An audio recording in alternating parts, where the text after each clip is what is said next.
새벽을 깨우는 자가 복 있는 사람입니다. 예수님은 새벽을 깨우며 기도하셨습니다. 마가복음 1장 35절에 보시면 새벽 아직도 밝기 전에 예수께서 일어나 나가 한적한 곳으로 가사 거기서 기도하시더니, 마가복음을 기록한 사람은 마가인데 베드로의 제자입니다. 베드로가 예수님의 생애를 관찰하는 중에 예수님이 새벽에 기도하는 모습을 기억하고 그의 제자에게 말해준 것입니다. 우리가 새벽에 기도해야 되는 이유 가운데 가장 중요한 이유는 예수님께서 새벽에 기도하셨기 때문입니다. 예수님이 새벽에 기도하셨다는 것은 새벽 기도의 비밀이 담겨 있기 때문입니다. 우리가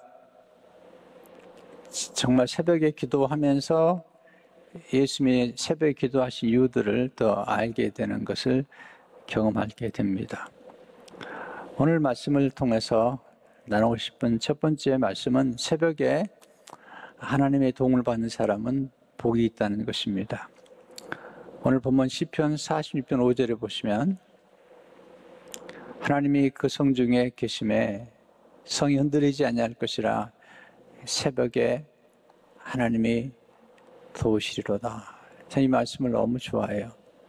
왜냐하면 새벽에 하나님의 도움을 많이 받았기 때문이죠. 새벽에 하나님이 도우시리로다. 하나님은 우리를 도와주기 원하시죠.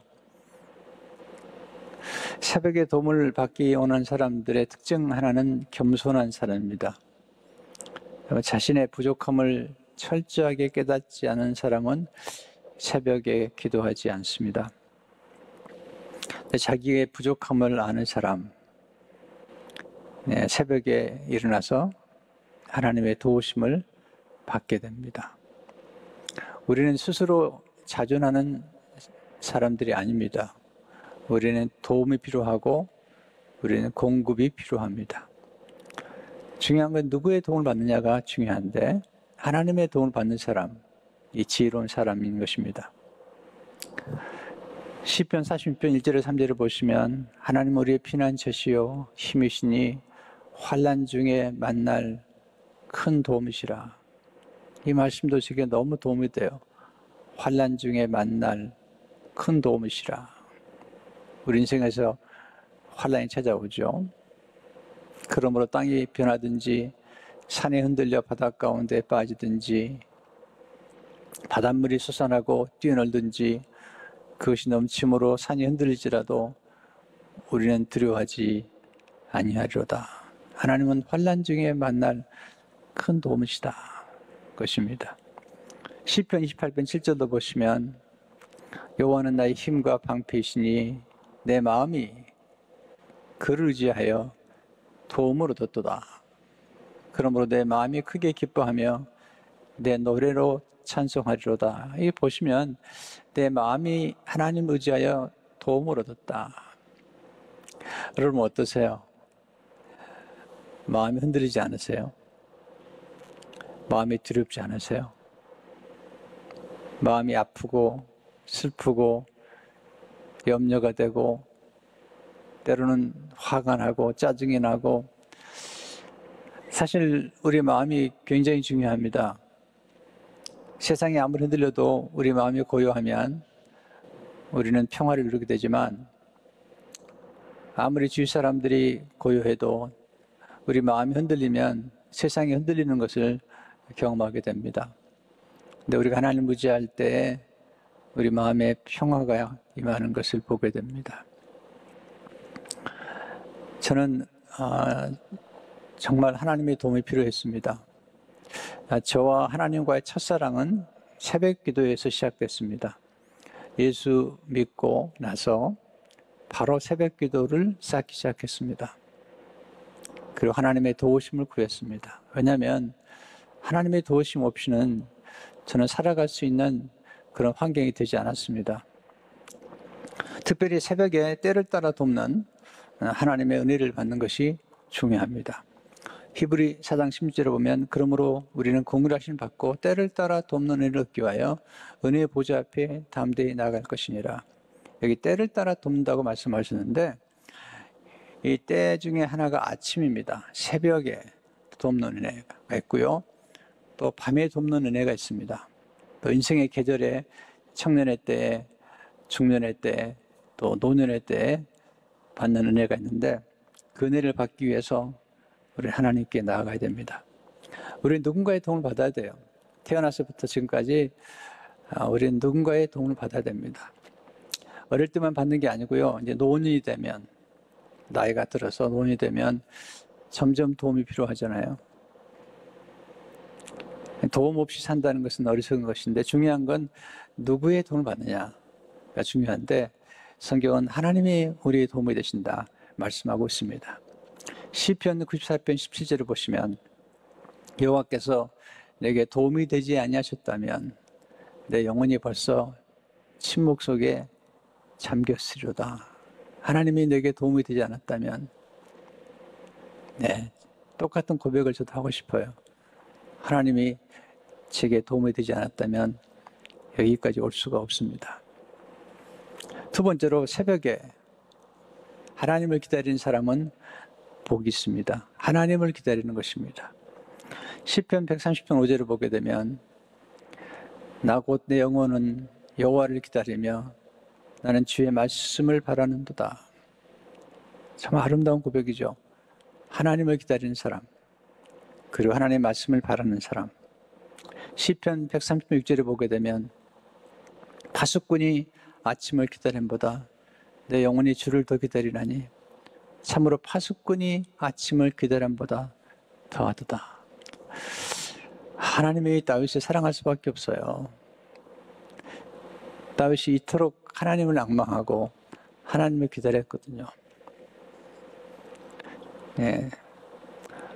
어떻게 기다리죠? 거룩한 기대를 가지고 하나님을 기다리십시오. 새벽에 너를 깨우며 기도할 때마다 거룩한 기대를 가지고 하나님을 기다렸습니다. 또 저는 큐티를 늘 했는데요. 새벽 기도를 또 드리고 큐티할 때마다 하나님이 주시는 말씀을 기대했습니다. 근데 정말로 하나님은 한 번도 저를 실망시키지 않으셨습니다. 저는 거의 매일 새벽 기도를 인도했습니다. 제가 나이가 들면서 지금은 우리 부목사님들이 새벽 기도 인도하시지만 정말 평생 동안을 새벽 기도를 인도하면서 새벽마다 말씀을 전했습니다. 보통 30분, 때는 40분, 때는 50분 말씀을 전했습니다. 어떻게 그렇게 전할 수 있을까요? 정말 새벽에 하나님의 말씀 앞에 머무르고 새벽에 말씀을 받을 때마다 하나님이 그 다음날 전할 말씀을 주셨고 하나님은 한 번도 저를 실망시키지 않으셨습니다. 근데 새벽을 깨우면서 큐티하고 기도하는 가운데 제가 깨달은 게 있습니다. 우리가 하나님을 기다리는 것처럼 하나님도 우리를 기다리신다는 사실입니다. 일정한 시간을 정해놓고 하나님께 나갈 때 하나님이 먼저 기다리신다는 사실을 깨달았습니다. 특별히 새벽 시간은 하나님과 거룩한 사랑의 교제를 나눈 시간이 되었습니다. 물론 저는 이제 새벽 기도 인도하고 나면 이제 제가 기도하기 시작하죠. 그리고 하나님의 말씀 앞에서 하나님과 교제하는 시간을 갖게 됩니다. 근데 친밀한 교제를 가지기 위해서는 꼭 우리가 갖추어야 될 몇 가지 중요한 요소가 있습니다. 누구든지 친밀한 사랑을 가지려면 첫째로 충분한 시간이 필요합니다. 서둘러서는 사랑을 나눌 수 없죠. 어떤 사람과 교제를 하려면 시간이 충분해야 됩니다. 특별히 연애하는 사람들을 보시면 알겠지만 충분한 시간을 가지고 연애합니다. 또 누군가 함께 정말 인격적으로 교제하려면 그리고 대화하려면 충분한 시간을 가지고 교제를 나누는 게 필요합니다. 또 하나는 아름다운 교제를 나누기 위해서는 은밀한 장소가 필요하죠. 방해받지 않은 시간, 또 남의 방해를 받지 않을 수 있는 장소가 필요하죠. 딱 두 사람이 단둘이서 교제를 한다면, 때로 공동체 안에서도 스몰 그룹으로 교제를 한다면 충분한 시간이 필요하고요. 그리고 은밀한 장소가 필요하죠. 세 번째는 서로 주고받는 대화가 필요하죠. 일방적인 건 독백이죠. 서로 간에 서로 대화하는 시간이 필요하죠. 그게 중요한 것이죠. 기억하세요. 친밀한 교제를 나누려면 세 가지 필요하다는 것을 기억하시면서 교제를 하나님과 나누는 것이 중요합니다. 하나님을 기다린다는 것은 중요합니다. 왜냐하면 하나님을 경외하는 게 뭘까라고 할 때 하나님을 경외하는 사람의 특징이 하나 있습니다. 우리가 이번 한 해 동안에 하나님을 경외하는 축복 공동체로서의 슬로건을 보고 가는데, 하나님을 경외하는 사람의 특징이 하나 있는데요. 그것은 하나님보다 앞서지 않는 것입니다. 하나님보다 앞지르지 않는 것입니다. 하나님을 기다리는 것입니다. 다윗이 하나님을 경외했습니다. 다윗의 생애를 보게 되면 하나님보다 앞지르지 않습니다. 다윗을 괴롭힌 사람이 하나 있죠. 사울왕이죠. 사울왕이 그를 죽이려고 합니다. 다윗이 사울왕을 죽일 수 있는 기회가 몇 번 있었습니다. 근데 죽이지 않습니다. 하나님 손에 맡기고 하나님보다 앞지르지 않습니다. 다윗이 쓴 시 가운데 시편 27편 있는데요. 그 중에 14절에 보면 이렇게 얘기합니다. 너는 여호와를 기다릴지어다. 강하고 담대하며 여호와를 기다릴지어다. 이게 무슨 얘기인지 아십니까? 앞지르고 싶죠. 사울왕을 죽이고 싶죠. 근데 스스로에게 말하는 것입니다. 다윗아, 여호와를 기다려라. 하나님보다 앞지르지 말아라. 내 육의 힘으로 하나님의 때를 앞당기려고 하지 말아라. 기다려라. 스스로에게 얘기하는 것입니다. 우리는 많이 조급하잖아요. 그래서 기다리지 못하죠. 기다리는 게 영성 생활에 가장 중요합니다. 하나님 앞에 기다릴 줄 아는 사람, 하나님보다 앞지르지 않아야 됩니다. 그래야지 하나님 기뻐하시는 거거든요. 세 번째로, 새벽에 하나님의 말씀 듣는 사람은 복이 있습니다. 시편 143편 8절을 보게 되면 아침에 나로 하여금 주인자한 말씀을 듣게 하소서. 찬양도 있잖아요. 오늘 우리 최 목사님이 찬양을 인도하셨는데, 아침에 나로 하여금 주인자 말씀을 듣게 하소서. 내가 주를 의뢰함이니이다. 내가 다닐 길을 알게 하소서. 내가 내 영혼을 주께 드림이니이다. 하나님 말씀 들을 때 깨달음을 얻게 되죠. 시편 50편 4절에 보시면 이게 저희 기도예요. 주 여호와께서 학자들의 혀를 내게 주사 나라 곤고한 자를 말로 어떻게 도와줄 줄 알게 하시고 아침마다 깨우치시되 나의 귀를 깨우치사 학자들 같이 알아듣게 하시도다. 아침마다 깨우치시되, 저는 하나님 앞에 아침마다 깨우침 받게 오네요. 내가 깨달아야지 또 다른 사람을 깨우칠 수가 있고, 내가 깨달아야만이 공고한 사람들을 말로 도와줄 수가 있거든요. 하나님, 우리가 하나님 말씀을 듣기로 원하죠. 하나님 말씀 들을 때 우리 영혼이 힘을 얻게 됩니다. 우리는 두 개의 위를 가지고 삽니다. 하나는 육신의 위, 밥을 먹어야 되고요. 또 하나의 위가 있는데 우리 영혼의 위입니다. 육신을 위해서는 음식을 먹어야 되고요. 영혼을 위해서는 말씀을 먹어야 됩니다. 말씀은 영혼의 양식입니다. 말씀이 우리 영혼을 소생시키고 우리 영혼을 부요케 합니다. 우리 내면의 부요가 진정한 부요죠. 하나님 말씀을 떡이라고 그러죠. 또 하나님의 말씀을 신령한 젖이라고 그러죠. 우리 주님께서 마태복음 4장 4절에 보면 사람이 떡으로만 사는 것이 아니요 하나님의 입으로부터 나오는 모든 말씀으로 살 것이라 하였느니라. 신명기 있는 말씀을 주님이 인용하셨어요. 사람이 떡으로만 사는 게 아닙니다. 네, 떡으로도 살죠. 그것은 육신이 한 거고요. 우리 영혼을 위해서는 영혼의 양식이 필요합니다. 네 번째, 새벽을 깨우는 사람만이 경험하는 복이 있습니다. 마태복음 18장 1절을 보게 되면 안식일이 다 지나고 안식 후 첫날이 되는 새벽에 막달라 마리아와 다른 마리아가 무덤을 보려고 갔더니 이 막달라 마리아와 다른 마리아가 새벽에 무덤에 갔다가 부활하신 주님을 만나는 것입니다. 새벽에 잠을 잤던 제자들은 이 부활하신 주님을 직접 경험하지 못했잖아요. 근데 막달라 마리아와 다른 마리아는 새벽을 깨웠기 때문에 놀라운 경험을 하게 된 것입니다. 여리고 성도 새벽에 무너졌습니다. 홍해도 새벽에 갈라졌습니다. 예수님도 부활 새벽에 하셨잖아요. 새벽에만 경험할 수 있는 은혜가 있습니다. 시편 35절을 보게 되면 그의 노임은 잠깐이요 그의 은총은 평생이로다. 저녁에는 울음이 깃들지라도 아침에는 기쁨이 오리로다. 아침에 경험하는 기쁨이 있고요. 또 새벽에만 들을 수 있는 음성이 있고요.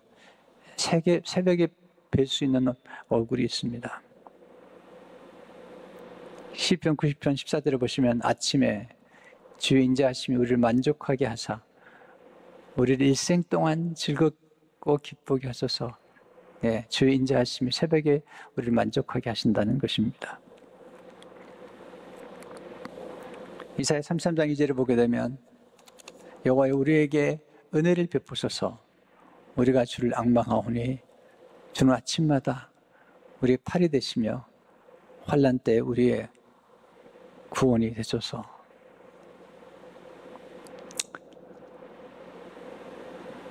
저는 새벽에 엎드렸습니다.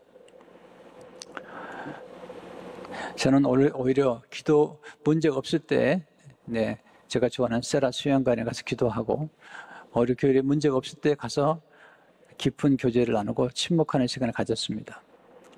그러나 문제가 있으면 저는 교회를 떠나지 않았습니다. 오히려 엎드렸고 새벽에 엎드리는 가운데 하나님의 도우심을 경험했고 엎드리니까 브레이크스루라고 그러죠. 어려움들을 돌파하는 하나님이 대신 싸워주시고 하나님이 대신 인도해 주시는 것들을 경험을 했습니다. 다섯 번째, 새벽에 하나님께 기도하는 사람은 복이 있습니다. 시편 5편 3절을 보십시오. 여호와여 아침에 주께서 나의 소리를 들으시니 아침에 내가 주께 기도하고 바라리이다. 이렇게 하나님의 사람들은 새벽에 아침에 기도했거든요. 물론 일찍 자야죠. 새벽에 기도하려면 12시 넘어서 1시까지 유튜브 보고 스마트폰 붙잡고 있으면 밤에 잠도 안 오고 거기다가 이상한 꿈을 꾸고 새벽에 일어나면 일어날 수가 없는 거죠. 일찍 기도해야죠. 일찍 잠을 자야죠. 시편 88편 13절을 보면 여호와여 오직 내가 주께 부르짖사오니 아침에 나의 기도가 주의 앞에 이르리이다. 새벽에 기도할 때 하나님 앞에 우리 기도가 상달되는 것을 보게 됩니다. 그럼 새벽에 기도하는 중에 어떤 일이 벌어질까요? 새벽에 기도하는 중에 하나님의 지혜를 구하십시오. 야고보 1장 5절을 보시면 너희 중에 누구든지 지혜가 부족하거든 모든 사람에게 후히 주시고 꾸준히 하나님께 구하라. 그리하면 주시리라. 저는 지혜를 많이 구했습니다. 또 목회자는 성도들에게 지혜를 가르쳐야 됩니다. 골로새 1장 18절에 보면 우리가 그를 전파하여 각 사람을 권하고 모든 지혜로 각 사람을 가르치면 각 사람을 그리스도 안에서 완전한 자로 세우려 함이라. 제 설교를 듣는 분들은 알 겁니다. 굉장히 많은 지혜를 가르칩니다. 왜냐하면 성경의 원리 그대로입니다. 예수님도 키가 자라고 지혜가 자랐잖아요. 지혜가 충만하셨잖아요. 예수님 안에 지혜와 지식의 보배가 다 담겨 있잖아요. 또 사도 바울은 제자를 양육할 때 각 사람을 구원하고 모든 지혜로 각 사람을, 또 에베소 3장에 보면 각종 지혜란 말을 썼어요.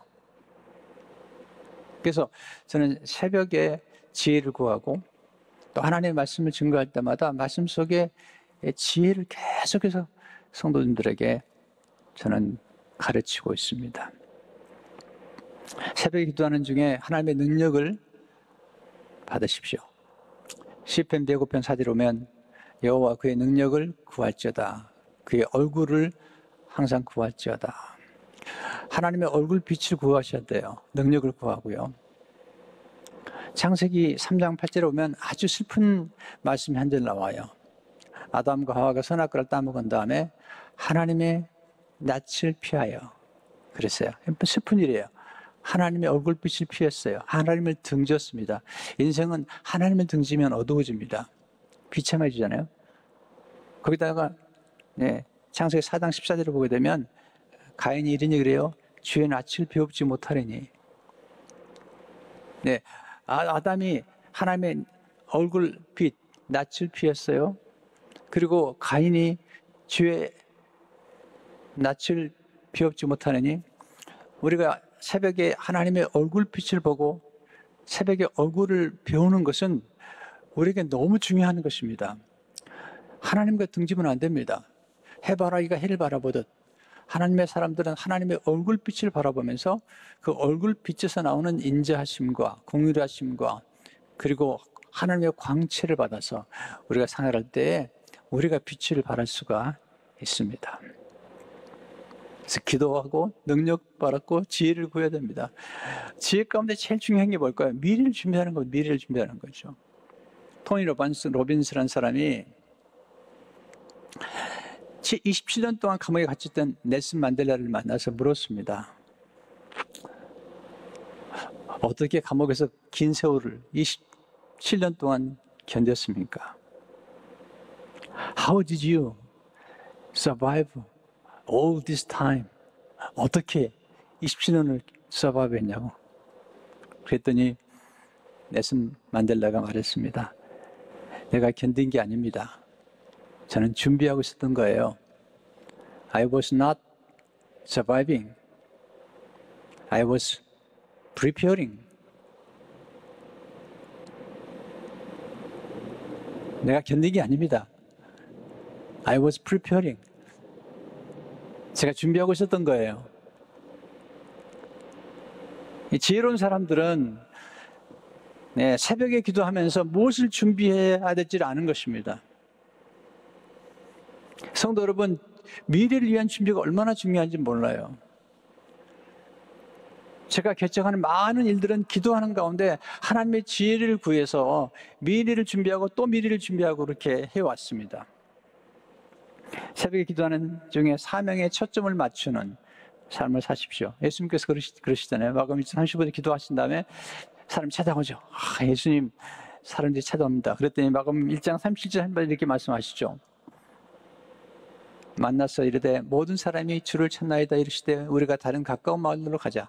거기서도 전도하리 내가 이를 위하여 왔노라 하시고 사명의 초점을 맞추셨죠. 마지막입니다. 새벽에 기도하는 중에 마음의 고요함을 가꾸십시오. 저는요, 새벽에 기도하면서 엎드려서 제 마음이 고요해지는 것을 수없이 경험했어요.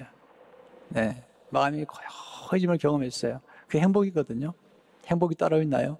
마음이 편안해지고 고요해지는데 시편 131편 2절에 보게 되면 실로 내가 내 영혼으로 고요하고 평온하게 하기를 젖된 아이가 그의 어머니 품에 있음 같게 하였나니 내 영혼이 젖된 아이와 같도다. 내 영혼으로 고요하고 평온하게 기도하면 그런 은혜를 경험하게 됩니다. 시편 60편 1절을 보게 되면 나의 영혼아 잠잠히 하나님만 바라며 나의 구원이 그에게서 나오는도다. 잠잠히 하나님을 바라보면 우리 마음이 고요해지는 것을 보게 됩니다. 새벽을 깨우는 영적 거인들이 되십시오. 시편 57편 8절에 보게 되면 내 영광 아낄지어다 비파야 수금 아낄지어다 내가 새벽을 깨우리로다. 오늘 말씀 듣고 새벽에 기도해야 되겠다 하는 생각이 들기를 바라고요. 또 기도는 습관입니다. 네, 새벽을 깨우는 습관은 거룩한 습관이고 복된 습관입니다. 이 말씀을 듣고 새벽마다 일어나서 하나님과 교제하고 하나님과 사랑을 나누는, 또 하나님의 인도를 받는 가운데 새해가 복된 새해가 되기를 주님 이름으로 축원합니다.